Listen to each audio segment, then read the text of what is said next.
मैं माननीय सदस्यों से आग्रह करूंगा कि नियम 307 के अधीन मामलों को उठाने की अनुमति प्रदान की गई है।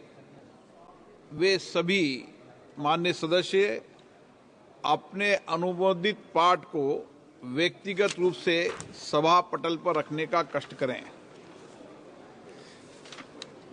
महामहिम राष्ट्रपति जी के अभिभाषण पर धन्यवाद प्रस्ताव पर चर्चा। माननीय अखिलेश यादव जी।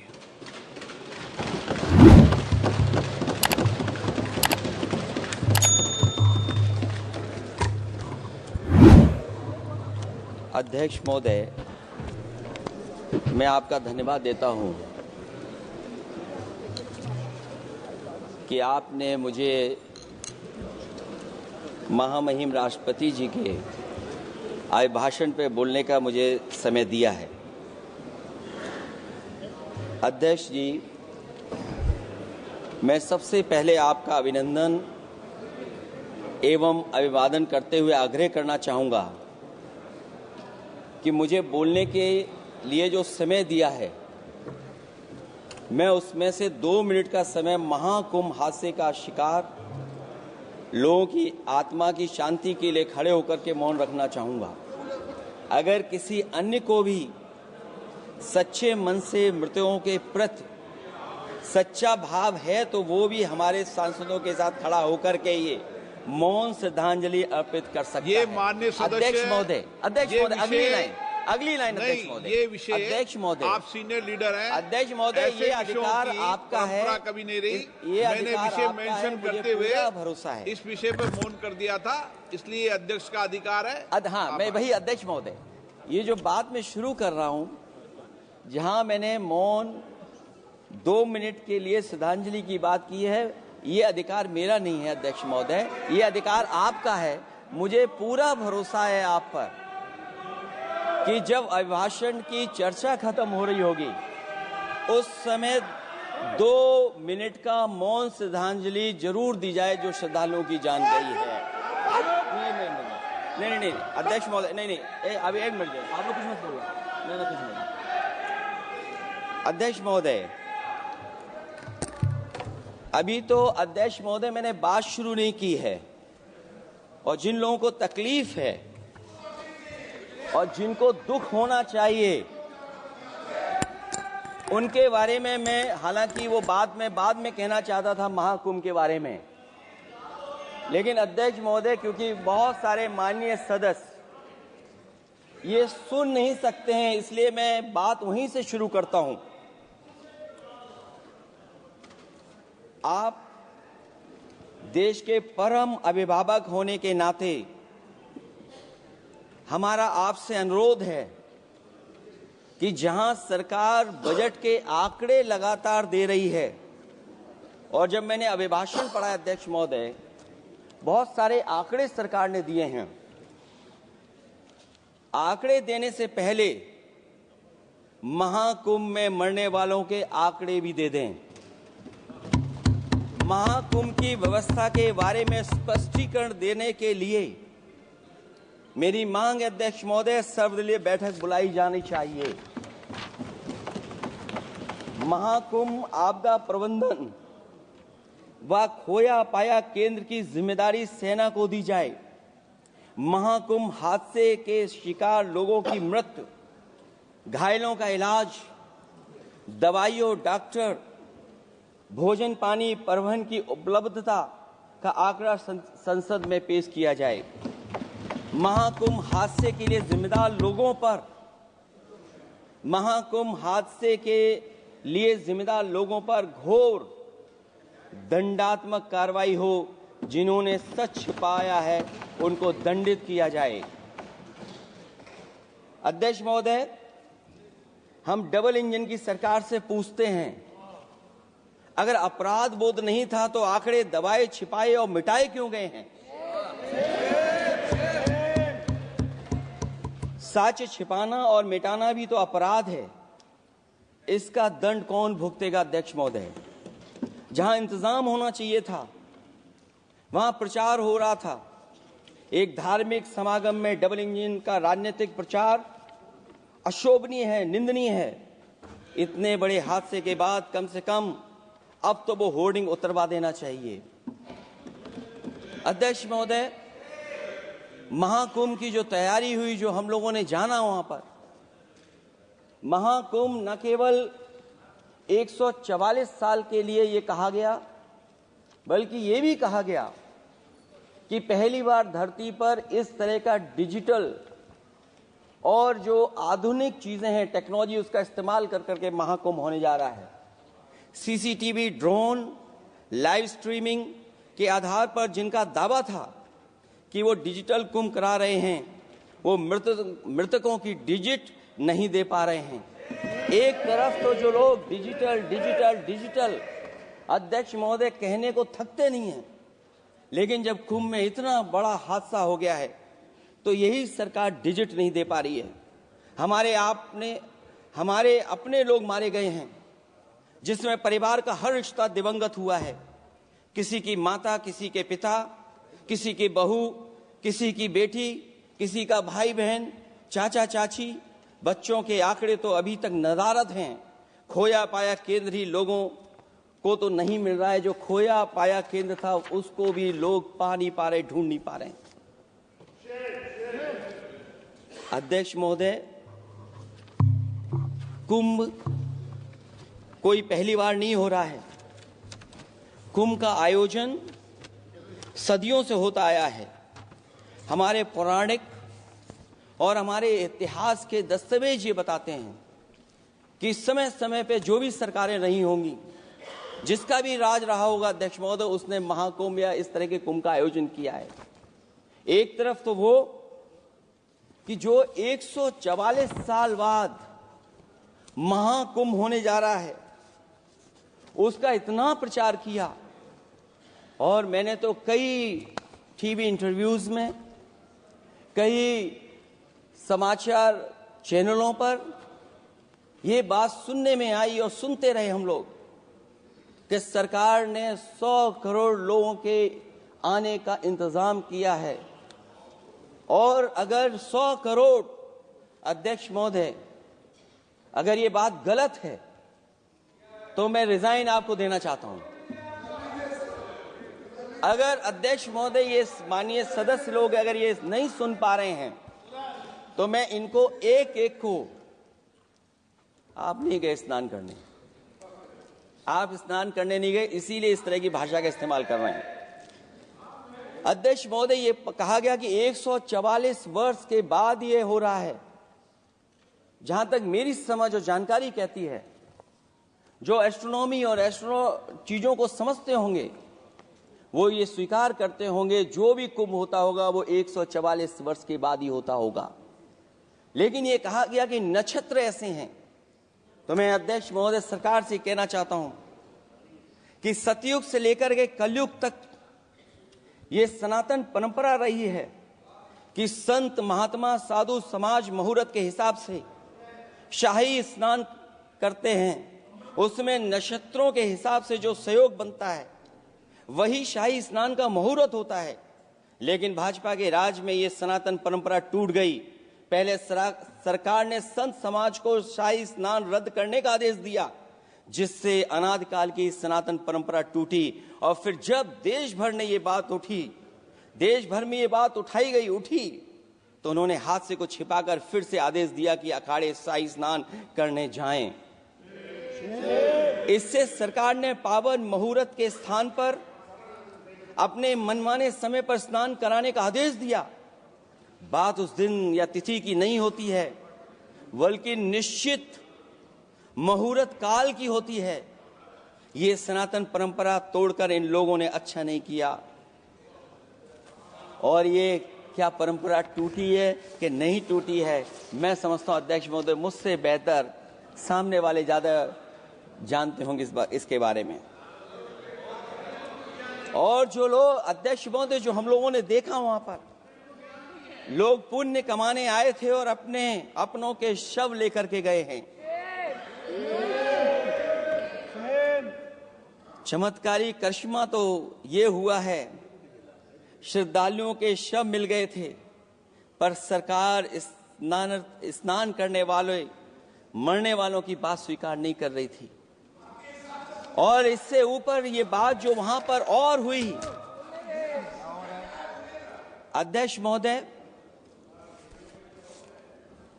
जब ये जानकारी हो गई कि कुछ लोगों की जान चली गई, लाशें हैं जो मोर्चरी में पड़ी हैं, अस्पताल में पड़ी हैं, उसके बाद सोचिए सरकार क्या कर रही है। अपने सरकारी हेलीकॉप्टर में फूल भर करके फूलों को डालने का काम किया। सोचिए, ये हमारी कहां की सनातनी परंपरा है। मैं जानना चाहूंगा सदन के माध्यम से हमारे माननीय सदस्य बताएं कि जहां लाशें पड़ी रही हों, न जाने कितनी चप्पलें पड़ी थीं, न जाने कितनी चप्पलें पड़ी थीं, न जाने कितने कपड़े पड़े थे, महिलाओं की साड़ियां थी, कपड़े थे, लेकिन उनको कैसे उठाया गया? उन सबको उठाया गया जेसीबी मशीन से, ट्रैक्टर की ट्रॉली से। उनसे उठा करके कहां फेंका कोई नहीं जानता, लेकिन जब उनको लगा कि वहां से बदबू आ रही है तो यही सरकार के लोग छिपाने लगे हैं। यही आपका महाकुंभ का आयोजन था। और हर बात को छिपाने के लिए न केवल ये लोग मीडिया का सहारा ले रहे हैं, मीडिया का सहारा लेते लेते सुनने में आया है कुछ दबाव और कुछ स्वीटनर भी दिए जा रहे हैं जिससे उनकी खबरें बाहर ना आ जाएं। और अगर अध्यक्ष मोदी ये बात सब गलत है मेरी, अगर ये बात सब गलत मैं कह रहा हूं, तो अभी तो नेता सदन को अभी भाषण देना है। और मैं ये बात और कहना चाहता हूं, आप अपने तरफ से जानकारी कर लीजिएगा। हमारे उत्तर प्रदेश के मुख्यमंत्री जी ने शोक नहीं प्रकट किया था। जब देश की राष्ट्रपति और प्रधानमंत्री जी ने शोक प्रकट किया, उसके बाद 17 घंटे बाद सरकार ने स्वीकार किया। अध्यक्ष मोदी, ये वो लोग हैं जो आज भी कोई सच्चाई स्वीकार नहीं कर सकते। इनका रास्ता क्या है मैं नहीं जानता हूं, कहां ले जाना चाहते हैं। लेकिन जब अध्यक्ष महोदय मैंने अभिभाषण पढ़ा है राष्ट्रपति महोदया का, तो वही पुरानी बातें कि 12 करोड़ शौचालय बन गए हैं, 10 करोड़ गैस कनेक्शन हो गए हैं, 80 करोड़ लोगों को राशन दिया जा रहा है, 25 करोड़ लोगों को मिडिल क्लास में शामिल कर दिया गया, न्यू मिडिल क्लास में शामिल कर दिया गया। 80 और 85 को अगर हम जोड़ दें अध्यक्ष महोदय 105 करोड़ हो गए। बच्चों को और जोड़ दें तो सरकार अध्यक्ष महोदय किसके लिए काम कर रही है? किसके लिए काम कर रही है?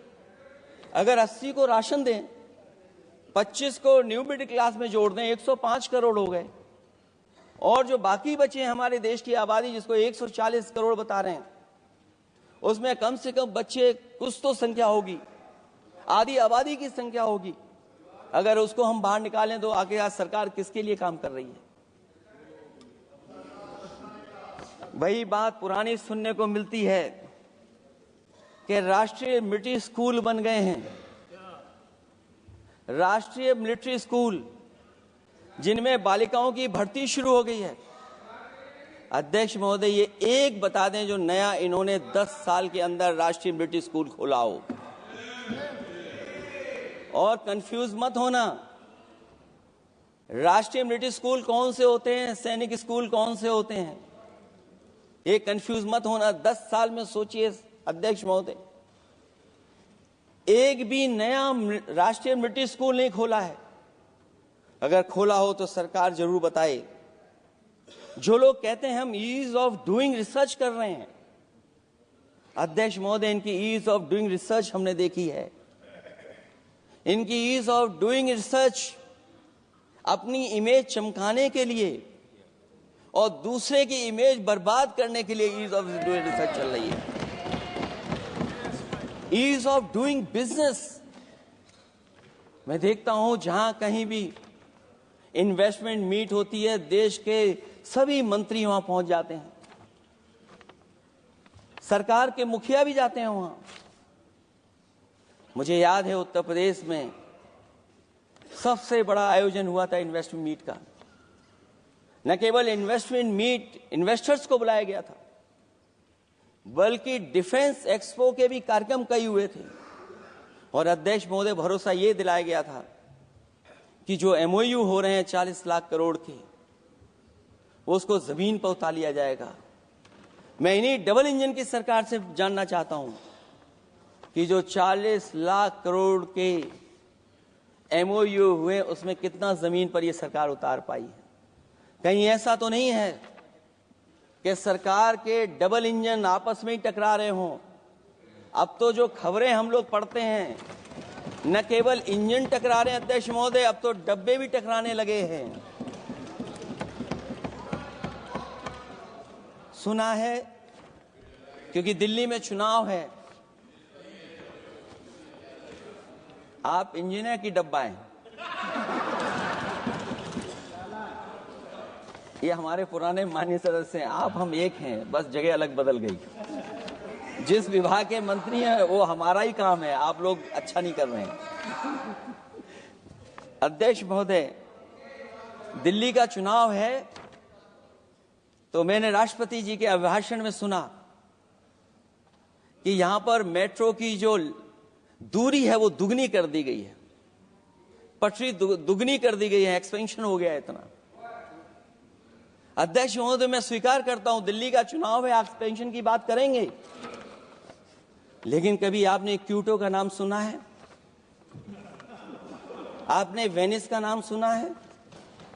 मैं अध्यक्ष महोदय आपके माध्यम से, जिसको क्यूटो बनाने के लिए सपना देखा गया था, 10 साल पूरे हो गए हैं, अभी तक वहां पर मेट्रो की शुरुआत नहीं कर पाए हैं। और अध्यक्ष महोदय, मैं ये बात इसलिए कह रहा हूं, अध्यक्ष महोदय मैं इसलिए बात कह रहा हूं कि जिस समय समाजवादी सरकार थी, जितनी भी मेट्रो आज यूपी में चल रही हैं, सब की सब समाजवादियों की देन है, एक भी आपकी देन नहीं है। और इस समय पर मैं याद करना चाहता हूं, उस समय देश के प्रधानमंत्री मनमोहन सिंह जी को जब मैं पहली बार मुख्यमंत्री बनकर के उनसे मिलने गया था, मैं बहुत सारे उनके काम उत्तर प्रदेश के लेकर के गया था। आज वो हमारे बीच नहीं हैं, लेकिन कम से कम उन्हें इसी बात से याद कर रहे हैं, जो जो मैंने काम उस समय दिए थे, एक एक काम उस समय के प्रधानमंत्री जी ने मेरा पूरा कर करके, और उसका परिणाम ये हुआ है अध्यक्ष महोदय, और उसका परिणाम ये हुआ है कि आज उत्तर प्रदेश में जितनी भी मेट्रो चल रही है, चाहे वो लखनऊ की हो, कानपुर की हो, आगरा की हो, नोएडा की हो, ग्रेटर नोएडा को जोड़ रही हो, दिल्ली को जोड़ रही हो। और अध्यक्ष महोदय, जिस समय उद्घाटन हुआ था दिल्ली से नोएडा को जोड़ने वाली मेट्रो का, उस समय देश के प्रधानमंत्री एक विदेश के बहुत बड़े उनके साथ बैठ करके गए थे उद्घाटन करने। वो अगर किसी ने काम किया था पूरा, तो नोएडा अथॉरिटी और समाजवादी सरकार ने, उसमें आपकी देन कोई नहीं थी। ये बात मैं मेट्रो की इसलिए कर रहा हूं कि जो लोग दिल्ली में मेट्रो बना रहे हैं, वो बनारस में मेट्रो क्यों नहीं बना पा रहे हैं? और दिल्ली का विकास अपने आप हो जाएगा, बस ये जो भारतीय जनता पार्टी की दिल्ली वाली सरकार है वो हस्तक्षेप करना बंद कर दे। अध्यक्ष महोदय, रिवर लिंकिंग का कार्यक्रम कुछ दिन पहले प्रधानमंत्री जी ने किया। अध्यक्ष महोदय, मैं आपके माध्यम से, जहां किसानों के लिए एक नई चीज आ रही है, जिससे कि न केवल उनकी खेती बाड़ी बल्कि बहुत सा सुधार दिखाई देगा। खेती बाड़ी को भी पानी मिलेगा, पीने का भी पानी होगा। इंटरलिंकिंग पुरानी योजना है, और मुझे याद है जब पहली बार उसका एमओयू साइन हुआ था, उस समय दोनों प्रदेश के मुख्यमंत्री शामिल थे,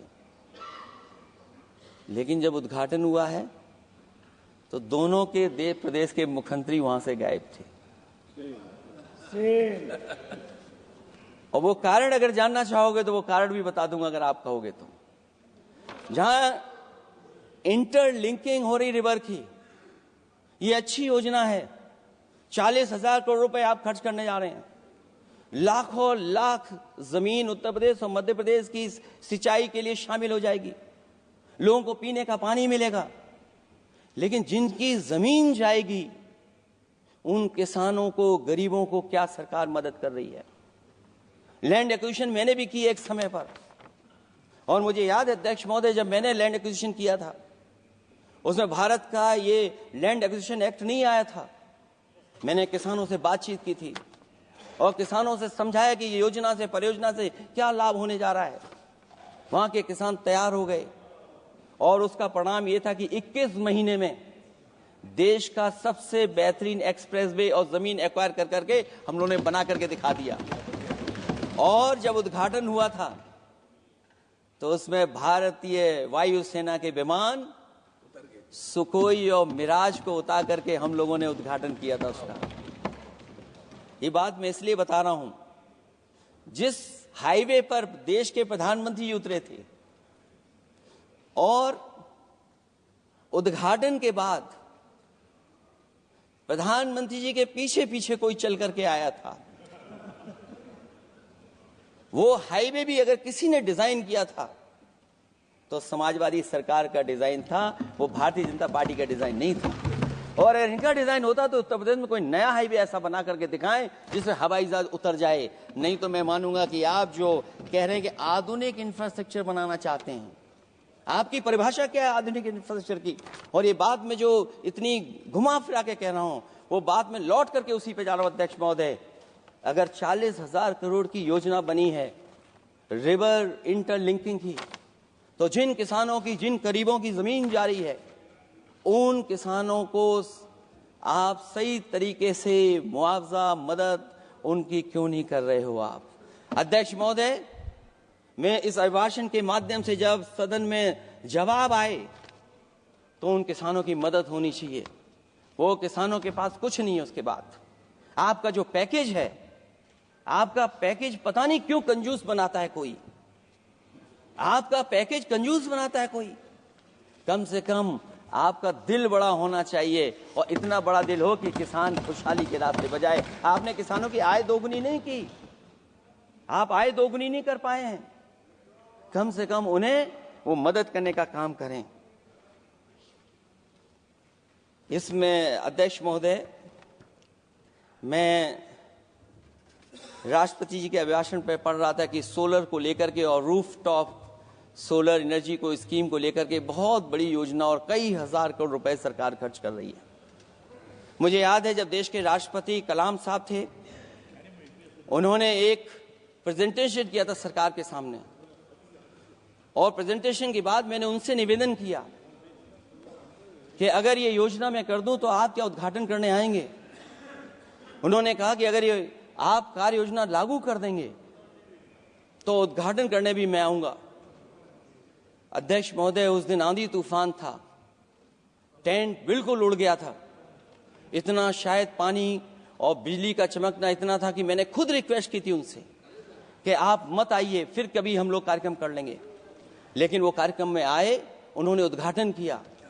और अध्यक्ष महोदय, जो लोग कह रहे हैं 40,000 करोड़ की रूफटॉप स्कीम लाए सोलर की, जो मिनी ग्रिड बना करके पूरे के पूरे गांव को हम लोगों ने फ्री बिजली दी थी। फ्री बिजली उनको मिलती थी 24 घंटे, उनकी चक्की चलती थी, उनका सिंचाई का पानी का इंतजाम होता था। जब तक समाजवादी सरकार रही तब तक वो योजना चलती रही, और जैसे ही समाजवादी सरकार गई, इन्हीं के लोगों ने उसका मेंटेनेंस रोक दिया। न केवल उस गांव का जिसका राष्ट्रपति रहे उन्होंने उद्घाटन किया, बल्कि और जितनी भी सोलर की स्कीम चल रही थी, लोहिया आवास में जहां सोलर स्कीम के माध्यम से हम लोग गरीब को सोलर पैनल के माध्यम से उनको बिजली दे रहे थे, फ्री बिजली, उन सब योजनाओं को इन्होंने बंद करने का काम किया है। सोचिए, ये वो लोग हैं जो इंफ्रास्ट्रक्चर बनाना चाहते हैं। अध्यक्ष महोदय, चीन के सवाल को लेकर के कांग्रेस पार्टी के भी कुछ विचार हैं, हमारे भारतीय जनता पार्टी के लोगों के भी विचार हैं। सच्चाई ये सदन और ये देश भी जानता है, एक समय पर हम लोगों ने बहुत लाखों लाख किलोमीटर की जमीन, लाखों लाख एकड़ की जमीन हम लोगों ने खोई, और अब उसी रास्ते पर भारतीय जनता पार्टी चल रही है। अध्यक्ष महोदय, सवाल यह है, जमीन खोने के साथ साथ भारतीय जनता पार्टी स्वीकार नहीं कर रही है कि जमीन चीन ने कब्जा की है।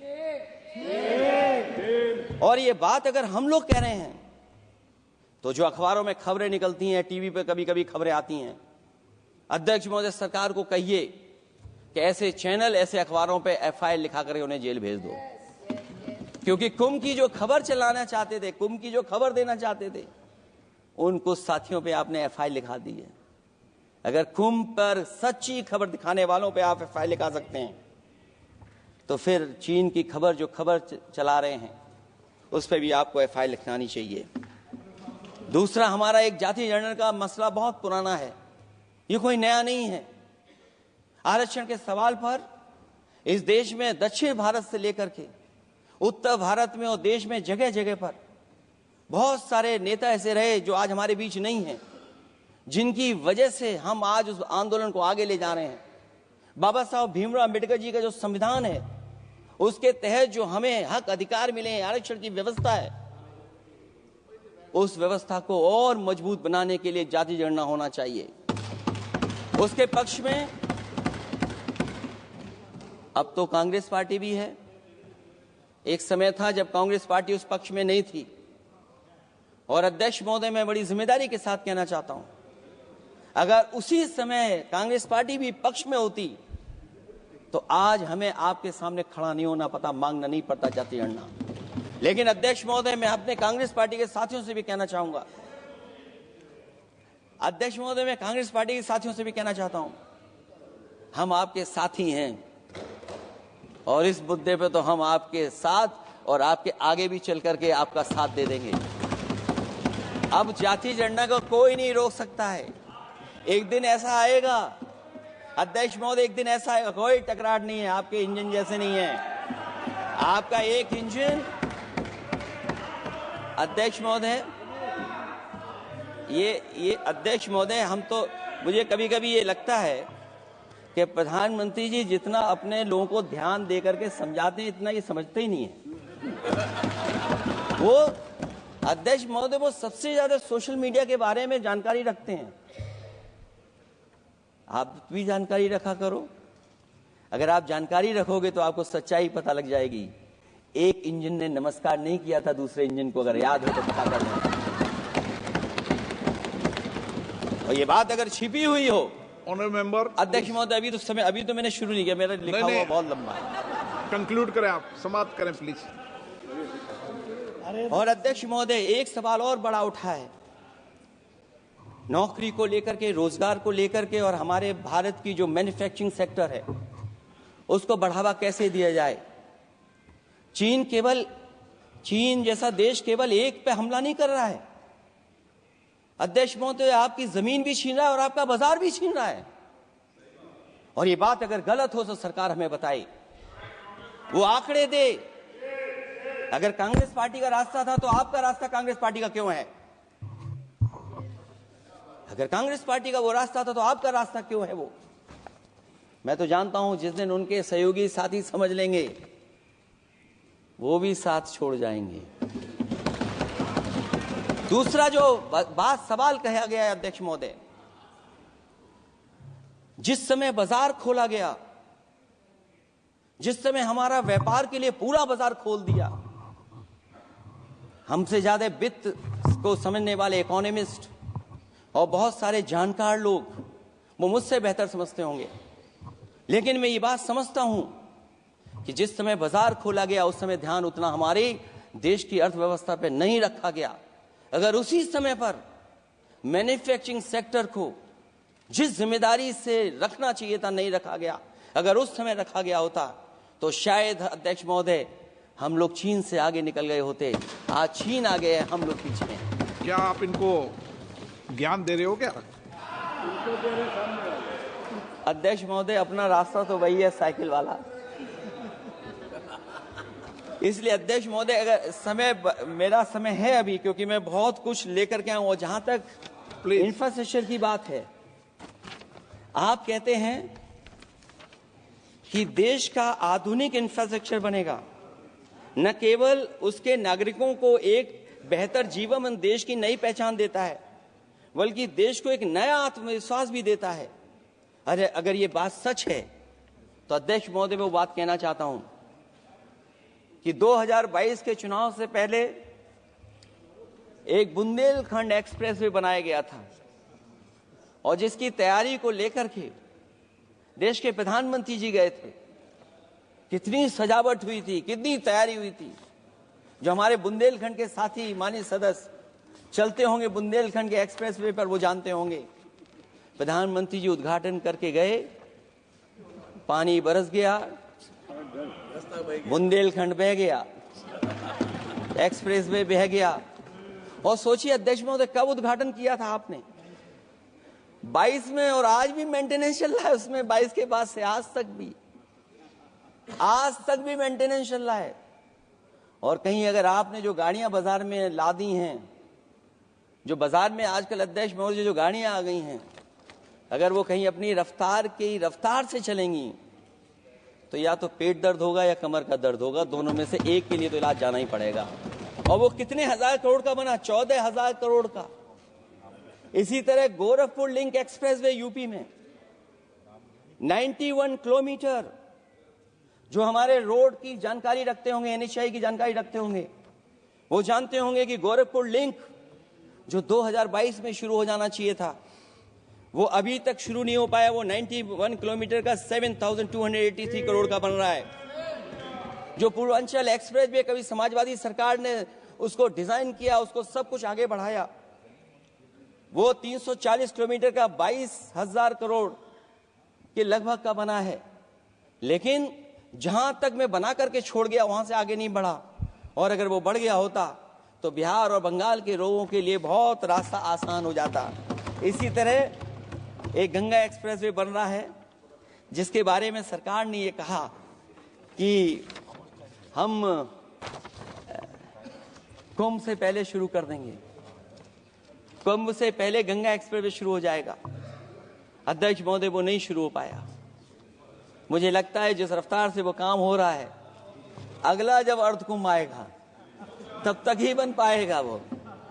ये बातें मैं इसलिए बोल रहा हूं अध्यक्ष महोदय, क्योंकि यूपी को, बिहार को दे दिया, हमें कोई तकलीफ नहीं है। बिहार भी तरक्की करे, हम भी साथ देंगे बिहार का, कोई तकलीफ नहीं है। लेकिन यूपी में अगर कोई भी एक भारत सरकार के एनएचआई का एक्सप्रेस वे आया हो तो बता दे।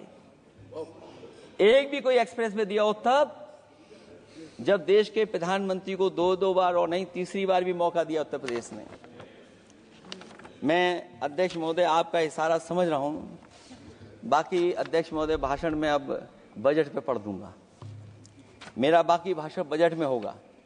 मैं अपना भाषण खत्म करते हुए केवल इतना कहना चाहता हूं, मैं जो मेरे सुझाव आए हैं उन सुझावों को शामिल करे सरकार, और केवल प्रचार में न रहे सरकार। अध्यक्ष महोदय, मैं अपनी बात खत्म करने से पहले जो राष्ट्रपति जी ने कहा है, मैं भी सहमत हूं उससे। मैं उनकी सब लाइनें पढ़ना चाहता हूं। जो राष्ट्रपति महोदया जी ने कहा है, मैं उससे सहमत हूं। हमारा हिंदुस्तान 140 करोड़ आबादी वाला देश है। हमारे यहाँ भिन्न भिन्न राज्य, भिन्न भिन्न क्षेत्र, भिन्न भिन्न भाषाएं हैं, परंतु एक राष्ट्र के रूप में हमारी एक ही पहचान है, हिंदुस्तान। और हमारा एक ही संकल्प है, एक ही लक्ष्य है, विकसित हिंदुस्तान। आने वाले वर्षों में देश को विकसित राष्ट्र बनाने के लिए हम सभी दृढ़ संकल्पित हैं।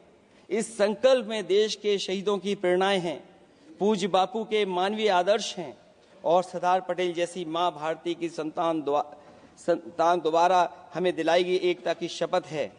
हमें इन प्रेरणाओं को आगे रखते हुए एकता के इस समर्थ विकसित हिंदुस्तान के संकल्प को पूर्ण करना है। आइए हम एक बार फिर एकता के संकल्प को दोहराएं और हिंदुस्तान के सपनों को पूरा करने के लिए कटिबद्ध हों।